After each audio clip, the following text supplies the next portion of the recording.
Welcome back my channel. ഇന്നത്തെ video ഒരു special കോഴിയടയാണ്. ഇത് സെയിൽ ചെയ്യാൻ വേണ്ടി ബേക്കറി ഉടമ കുറച്ച് സാമ്പിൾ കൊണ്ടുവരാൻ പറഞ്ഞു. നല്ല ടേസ്റ്റും മസാലയും വേണമെന്നതിനോടൊപ്പം അവർക്ക് പ്രധാനമായും വേണ്ടത് ഷെൽഫ് ലൈഫാണ്. ഏറ്റവും കൂടുതൽ ശ്രദ്ധിക്കേണ്ടത് അതിൻ്റെ വൃത്തിയിലാണ്. അതുകൊണ്ട് കൈയും നഖവും നന്നായി കഴുകി വൃത്തിയാക്കണം. സത്യം പറഞ്ഞാൽ നഖം വെട്ടിയിട്ട് ഇതിന് നിൽക്കുന്നതാണ് ഏറ്റവും നല്ലത്. ഈ മാവ് കുഴയ്ക്കാൻ ആവശ്യമുള്ള പൊടി എടുക്കാം.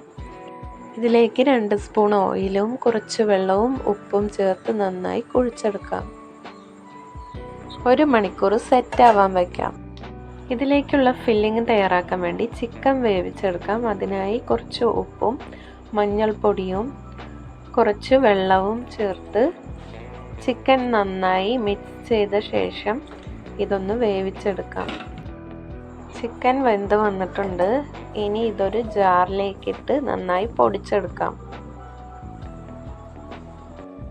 അതിനുശേഷം അടുപ്പത്തൊരു ചട്ടി വെച്ച് അതിലേക്ക് വെളിച്ചെണ്ണ ഒഴിച്ചു കൊടുക്കാം.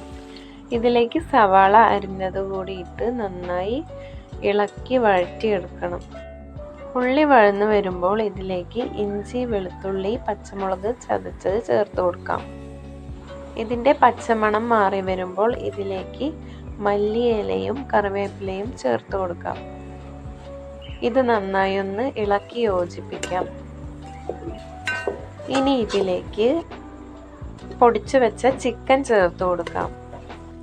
നന്നായി ഒന്ന് ഇളക്കി യോജിപ്പിച്ച ശേഷം ഇതിലേക്ക് കുരുമുളക് പൊടിയും മുളക് പൊടിയും മഞ്ഞൾപ്പൊടിയും ഉപ്പും ചേർത്ത് കൊടുക്കാം.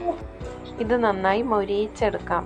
കുഴച്ചു വെച്ച മാവിൽ നിന്നും ചെറിയ ഒരു ഉരുളയെടുത്ത് പത്തിരി പരത്തുന്നത് പോലെ ചെറുതാക്കി പരത്തി, പത്തിരിയുടെ അത്രയും വലിപ്പത്തിലാക്കരുത്, കുറച്ച് ചെറുതായിരിക്കണം. ഇതിലേക്ക് മൊരിയിച്ച് വെച്ച ഫില്ലിങ് ഇട്ട് കൊടുക്കണം. ഇതിൻ്റെ അരികൊക്കെ പ്രസ് ചെയ്ത ശേഷം ചെറുതായി ഉള്ളിലേക്ക് മടക്കി ഡിസൈനാക്കി എടുക്കാം. ഇനി ഇത് പൊരിച്ചെടുക്കാനുള്ള എണ്ണ ഒഴിച്ചു കൊടുത്ത് ഇത് നന്നായി മൊരിയിച്ചെടുക്കാം. അപ്പോൾ നല്ല ടേസ്റ്റി കോഴിയട റെഡി ആയിട്ടുണ്ട്. എല്ലാവരും അഭിപ്രായം ഒന്ന് കമൻറ്റ് ചെയ്ത് അറിയിക്കണേ. ചാനൽ ആദ്യമായിട്ട് കാണുന്നവർ സബ്സ്ക്രൈബ് ചെയ്യാൻ മറക്കല്ലേ.